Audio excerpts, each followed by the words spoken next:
la Restaurant Week pour emporter un souvenir de votre ex au Zoo du Bronx et une zone méditative downtown Manhattan. Bienvenue dans l'épisode 14 des Nouvelles de New York.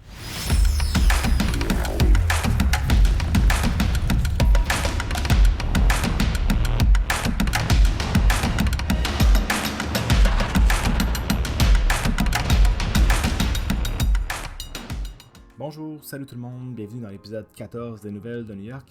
Tout d'abord, je voudrais vous remercier d'être là. Si vous voyez cette vidéo, c'est que vous vous êtes abonné à notre page Patreon.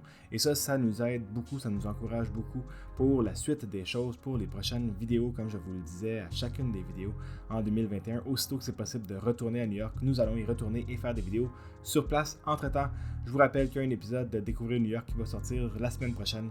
On va découvrir ensemble Bryant Park. Alors passons tout de suite aux nouvelles. Cette semaine à New York s'ouvre la Restaurant Week. Ça, à chaque année, qu'est-ce que c'est la Restaurant Week? C'est à chaque année, il y a des centaines de restaurants qui participent à cet événement-là, qui se trouvent à avoir pour but de faire découvrir des restaurants aux New-Yorkais et aux visiteurs de la ville et leur offrir la possibilité d'y manger à moindre coût. Normalement, on parle d'un menu présélectionné qui va tourner aux alentours d'environ 20$ pour un repas dans ces restaurants-là qui participent à la Restaurant Week. Cette année, pandémie oblige, évidemment, ça va se passer un peu différemment la Restaurant Week, surtout depuis que les salles à manger des restaurants new-yorkais sont de retour fermées. Donc, ça va se passer complètement pour emporter. C'est la Restaurant Week To Go que ça s'appelle cette année. Vous voyez l'image à l'écran en ce moment. Restaurant Week To Go, c'est plus de 570 restaurants qui participent cette année. Ça, c'est un sommet, c'est une participation record pour la New York Restaurant Week. Et donc, les clients vont pouvoir se commander de la nourriture pour un très petit prix. En fait, le menu est à 20$ et 21 sous selon certaines conditions si on commande un plat principal ainsi qu'un accompagnement dans cette liste de 570 restaurants-là répartis dans les 5 arrondissements, que ce soit sur Manhattan, Bronx, Brooklyn, Queens ou même Staten Island. Il y a des restaurants qui participent à la Restaurant Week sur chacun des arrondissements de New York. L'édition 2021, c'est la 29e édition de cette tradition annuelle qui se passe là-bas. Il y en a dans différentes villes du monde, même à Montréal. Il y a la Semaine des restaurants à Montréal également, qui suit un peu le même concept que celle de New York dont je vous parle en ce moment. Lorsque ce sera possible de retourner à New York, ou du moins lorsque ce sera plus facile de retourner à New York, je recommande à tout le monde d'y aller durant la Restaurant Week et de participer à cet événement-là. Ça donne l'occasion à tous de découvrir des nouveaux restaurants, des fois des grands restaurants à un prix réduit. Je vous mets sur l'écran la liste de quelques-uns des restaurants qui participent cette année, ce qui pourrait vous mettre l'eau à la bouche pour y participer dans les prochaines années. Comptez-moi comme un des participants dans les prochaines éditions de la Restaurant Week lorsque ce sera plus facile d'aller à New York. Un souvenir de votre ex au Zoo du Bronx, qu'est-ce que c'est que ça? Eh bien, à chaque année, à l'approche de la Saint-Valentin, comme là, aujourd'hui, l'épisode sort le 26 janvier 2021, environ 3 semaines de la Saint-Valentin, à chaque année, le Zoo du Bronx, qui est un immense zoo situé dans l'arrondissement du Bronx, très facile de le rejoindre par le métro. Si vous n'êtes jamais allé au Zoo du Bronx, je vous le dis, il vaut la peine d'être vu si vous êtes amateur de zoo, évidemment. Si vous êtes contre les zoos, n'allez pas au Zoo du Bronx, mais ça vaut la peine d'être vu si vous êtes amateur de zoo.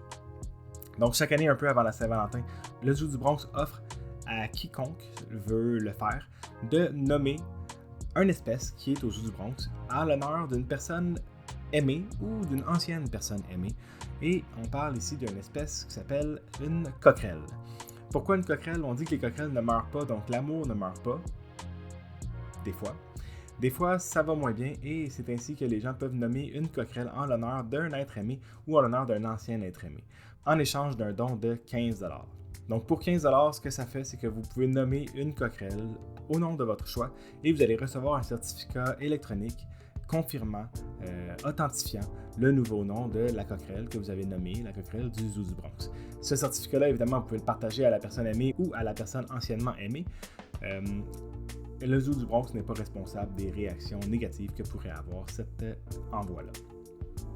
Cette année, ils offrent pour un don de 75$ l'option d'obtenir non seulement de nommer une coquerelle au nom d'une personne de votre choix, mais également de recevoir une chandelle coquerelle ainsi qu'un toutou coquerelle, car qu'est-ce qu'il y a de mieux que de serrer une coquerelle dans nos bras quand on s'ennuie de l'être cher. Alors voilà, tous les détails sont sur la page du Zoo du Bronx, que je vous mets le lien dans la description de la vidéo.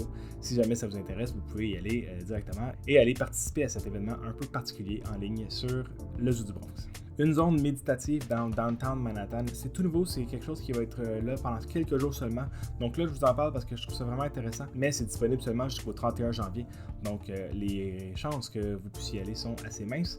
C'est Downtown Manhattan, un lieu où est-ce qu'il y a de la frénésie tout le temps. Là, c'est sûr qu'en temps de pandémie, c'est un peu plus tranquille, mais normalement, les gens là-bas n'ont pas le temps de s'arrêter et de relaxer.